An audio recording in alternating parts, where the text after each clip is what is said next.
Hello everyone. आज की कहानी है माँ मैं मैली हो गई। कहानी अगर अच्छी लगे तो लाइक करें, शेयर करें और प्यार भरी कहानी चैनल को सब्सक्राइब करें।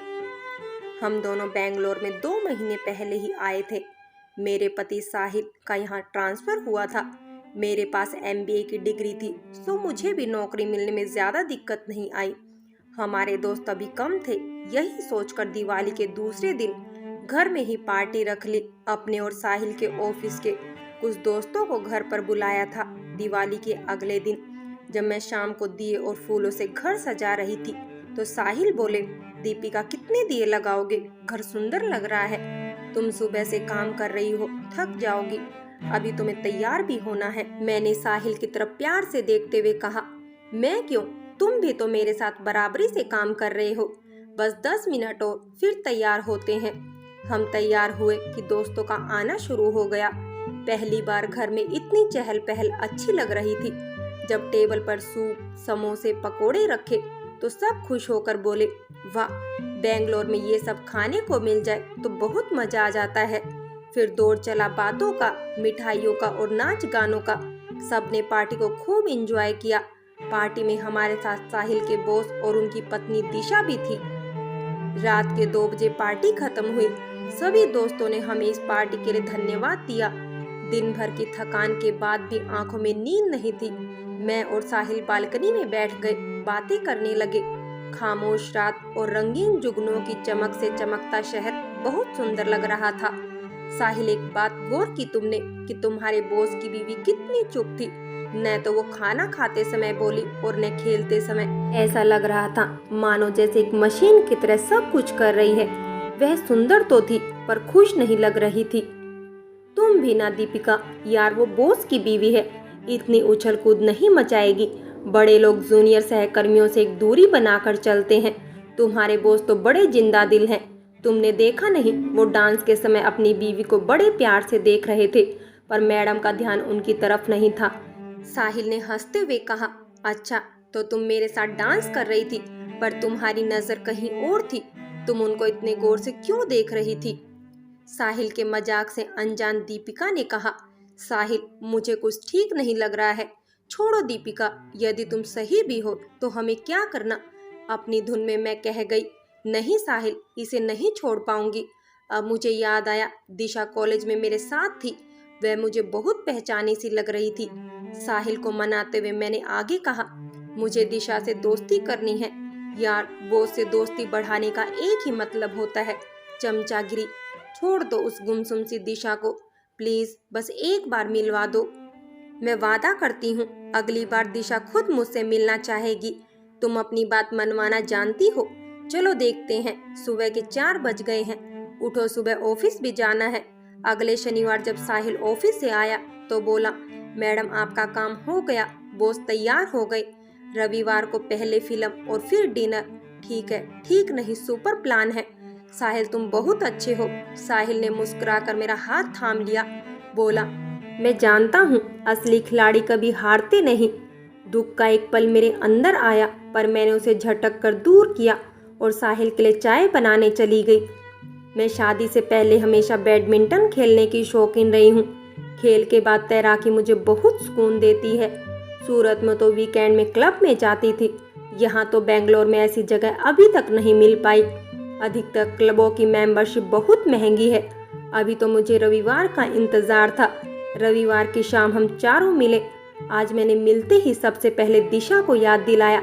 आपको याद नहीं, हम एक ही कॉलेज में पढ़े हैं। उस दिन मुझे आपका चेहरा बहुत जाना पहचाना सा लग रहा था, पर फिर बाद में याद आया। दिशा ने खुश होते हुए कहा, जब पुराने दोस्त मिल जाए तो आप नहीं दीपिका, तुम ही अच्छा लगेगा। हम साथ में हंस दिए। जब सुरेश ने यह सब सुना तो बोले, दीपिका आप दिशा से दोस्ती ही कर लो, उसका भी मन लग जाएगा। यहाँ साहिल मेरी ओर देखकर मुस्कुरा पड़े। उनकी निगाहों ने कहा, जीत गई तुम।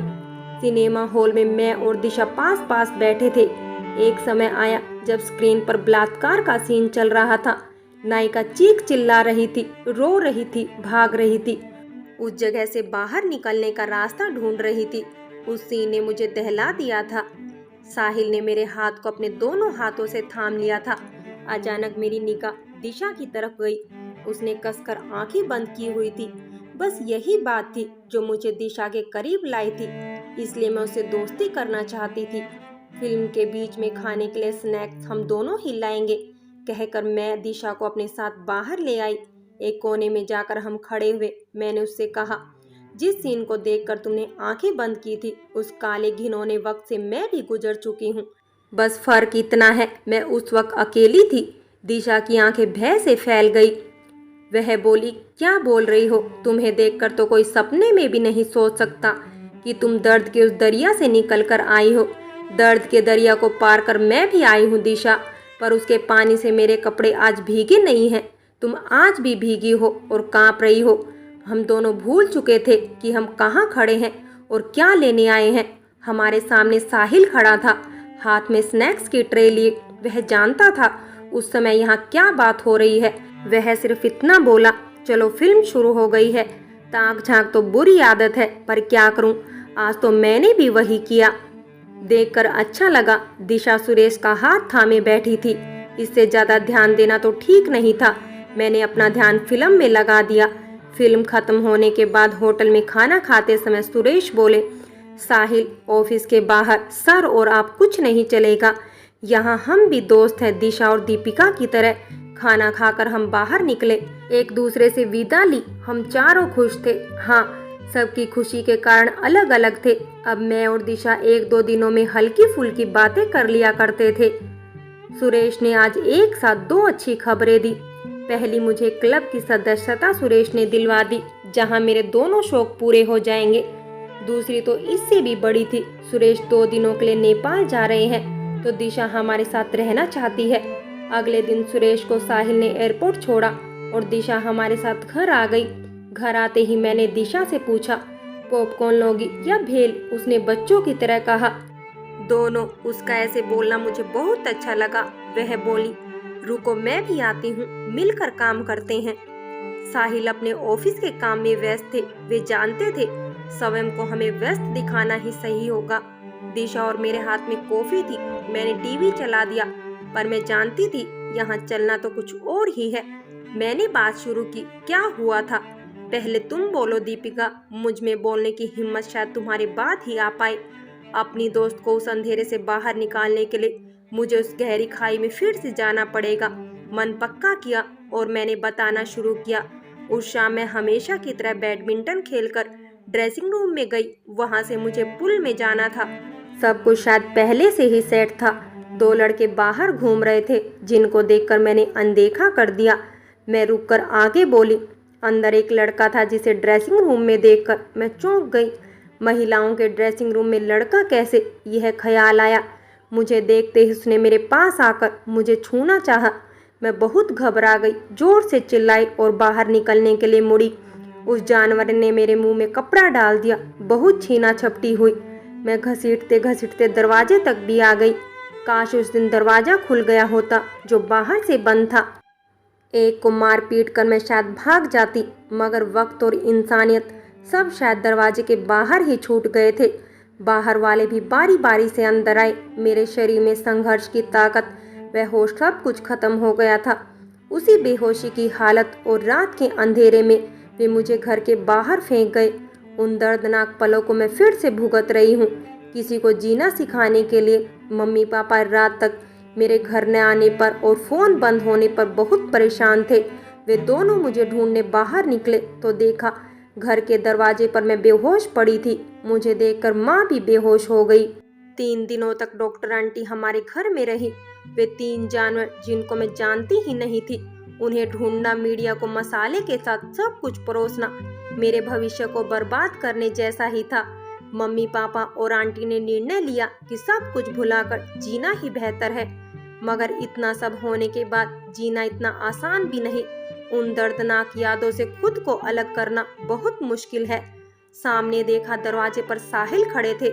हमें देखते हुए बोले, अब सो जाओ, रात के 3 बज रहे हैं, सुबह काम पर जाना है। उन्होंने कमरे की लाइट व टीवी बंद कर दिया।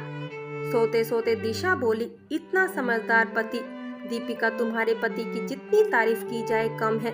दिशा, सुरेश भी बहुत अच्छे हैं, बस इतना याद रखना, यदि तुम उस सब से बाहर नहीं निकली तो जिंदगी का अतीत वर्तमान को भी काला कर देगा। सुरेश महीने में 10 दिन बाहर रहते हैं। बहुत लोगों से मिलते भी होंगे। दोस्ती और प्रेम के बीच एक महीन सी दीवार ही होती है। पता नहीं कब वह दीवार टूट जाए। उससे पहले अपनी पीठ से अतीत की लाश को फेंक देना। सुबह नींद खुली। 9 बजे किचन में खटपट की आवाज से दिशा हम तीनों के लिए नाश्ता बना रही थी और साहिल वहीं बैठे उससे बातें कर रहे थे। दिशा मुझे सहज और खुश लगी। हम तीनों अपने काम पर चले गए। रात का खाना हम दोनों ने मिलकर बनाया। खाना खाकर कमरे में आते ही दिशा बोली, इस सब के बाद तुम्हारे माता पिता ने क्या कहा? मैंने बोला तो था, माँ बेहोश हो गई थी। एक दिन मैं पलंग पर सो रही थी, पापा भी मेरे पास बैठे थे। माँ कुर्सी पर बैठी मेरे बाल सहला रही थी कि अचानक मैं रोने लगी और मेरे मुंह से निकला, माँ मैं मैली हो गई। सचमुच मेरी इज्जत चली गई। सुनकर माँ को जैसे करंट लगा। शरीर को अपमानित करने के लिए किसी ने तुम पर जुल्म और जाति की है, उसको तुम अपना गुनाह कैसे मान सकती हो? तुम पर जुल्म हुआ है, वह भी अनजाने में, धोखे से। औरत के मन को और शरीर को तार तार करने वाले किस जालिम ने अपने गुनाह को औरत की इज्जत से जोड़ा? हम आज भी इन शब्दों को अपने पैरों की बेड़िया बनाकर जी रहे हैं। माँ बोलते बोलते खड़ी हो गई।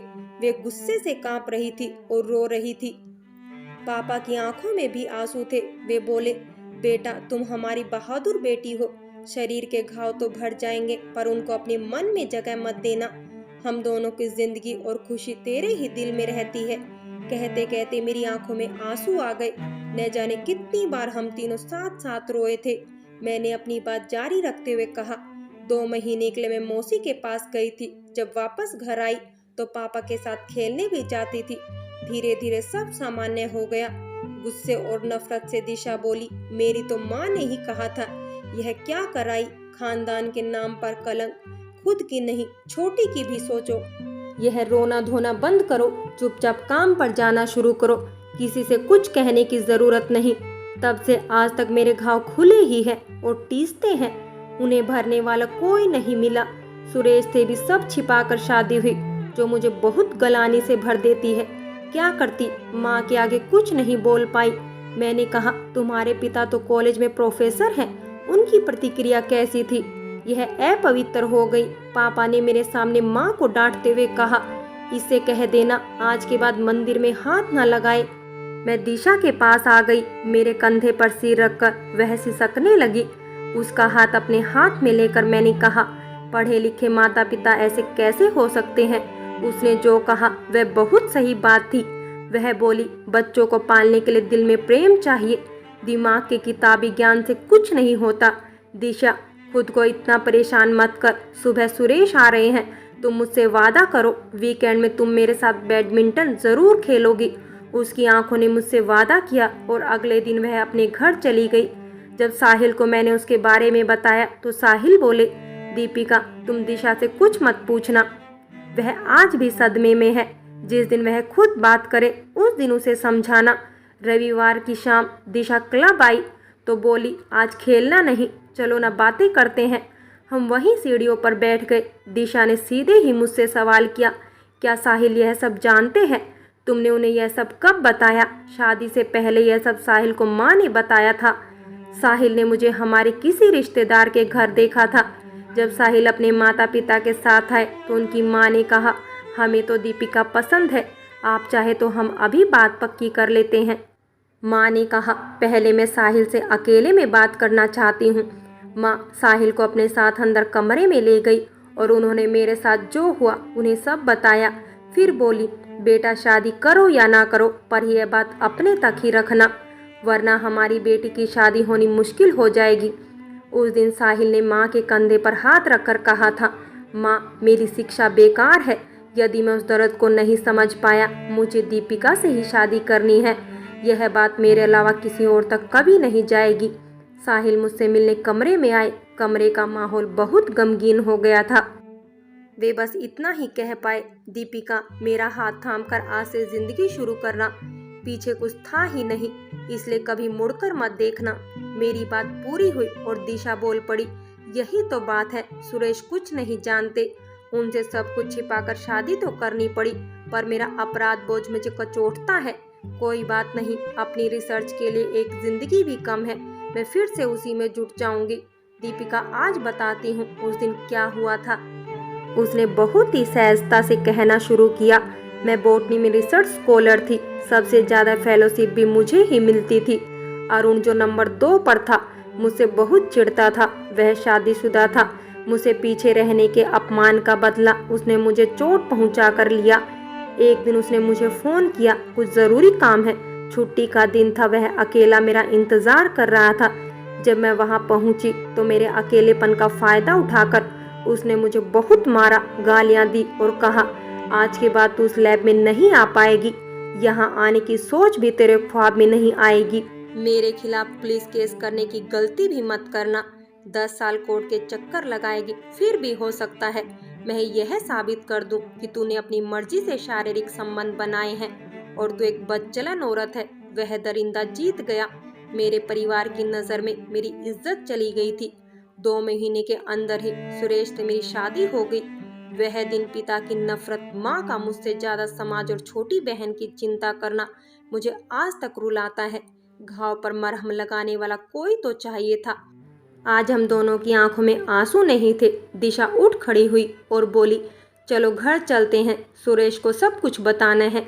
मुझे दिशा की चिंता हो रही थी। मैंने कहा, सुरेश का जवाब जो भी हो, मैं और साहिल अब तुम्हारा परिवार हैं। तुम सुरेश को अपनी बात बताने से पहले मेरे और साहिल के बारे में भी बताना। तुम चाहो तो साहिल भी। तुम चिंता मत कर, जो भी होगा उसका सामना करने की हिम्मत है मुझ में। मैं घर तो आ गई, पर मेरा मन बहुत बेचैन था। सुबह भी उसका फ़ोन नहीं आया। साहिल काम पर चला गया। मैं घर में अकेली बैठी दिशा के फ़ोन का इंतज़ार करने लगी। दिवाली के अगले दिन शुरू हुआ दोस्ती का यह सफ़र। 5 महीने का रास्ता तय कर चुका था। क्या होगा, कहीं मेरे कारण दिशा हमेशा के लिए अकेली न हो जाए। वह चाहे जो कहे, अब तन्हा जीना आसान नहीं होगा। उसे भी सुरेश के साथ की आदत पड़ चुकी थी। शाम के 5 बज गए, फोन की घंटी बजी। देखा सुरेश का फोन है। मैंने डरते हुए फोन उठाया। उधर से आवाज आई, हेलो दीपिका, तुम्हारा बहुत बहुत शुक्रिया। उसके बाद दिशा से जो बात हुई उसका एक शब्द भी मुझे याद नहीं। वैसे भी अब शब्दों का कोई महत्व नहीं था। एक खुशी का एहसास लगा, मेरा पूरा शरीर रोशनी से भर गया हो। मेरे कमजोर पलों में मेरा साथ मेरे परिवार व साहिल ने दिया था। आज किसी को मैंने हिम्मत दी और वह भी जिंदगी की दौड़ में जीत गई।